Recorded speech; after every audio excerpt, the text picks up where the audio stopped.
Hi hello மக்களே, வணக்கம். தோட்டத்துக்கு வந்தாச்சுங்க. எருமை மாடு மேய்க்க.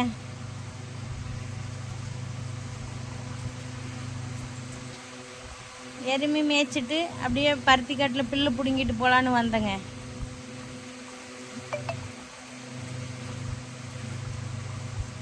கொக்கு பாருங்க, நம்ம பில்லு பிடுங்கினாலே நம்ம கூடவே தான் இருக்கும், குழந்த மாதிரி.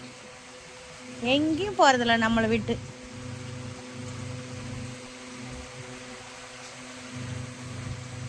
பருத்தி காட்டில் புல் நிறைய இருக்குதுங்க. பிடிங்கி கொண்டு போய் எருமை மாட்டுக்கு போட்டால் நல்லா சாப்பிடும்.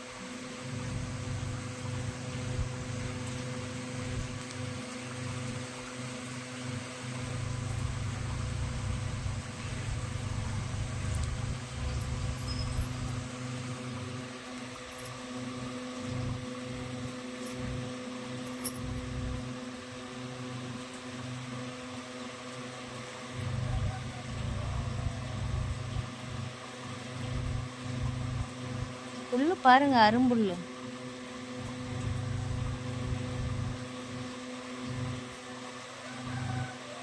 பருத்தி வெடிச்சிருச்சுங்க. இது ரெண்டாவது பருத்தி காய் பிடிச்சிருக்குது. இதுவும் காய் ரெண்டாவது பருத்தி மறுபருத்தியும் பிடிச்சிருச்சுங்க. காய் கொஞ்சம் காய் வச்சிருக்குதுங்க.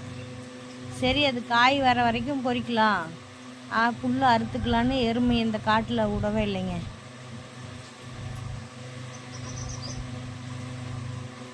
புல் அறுத்து போட்டுக்கலான்னு சொல்லிட்டு இதை விட்டுட்டுங்க, காய் வைக்கட்டுன்னு. பாருங்க, மறுவருத்தி வச்சிருச்சுங்க எல்லா செடியிலையும்.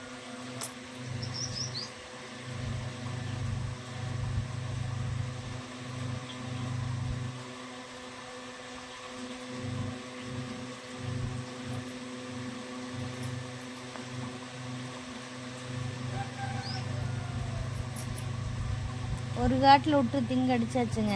அதில் அந்தளவுக்கு பருத்தி காய் பிடிக்கல, அதனால் எருமை விட்டு மேய்ச்சி விட்டுட்டேங்க. இந்த காட்டில் நல்லா பருத்தி தளைஞ்சு காய் வச்சிருச்சுங்க.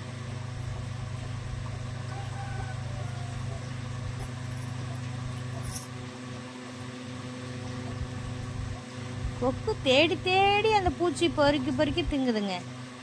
நாம் இருந்தால் மட்டும்தான் வருதுங்க.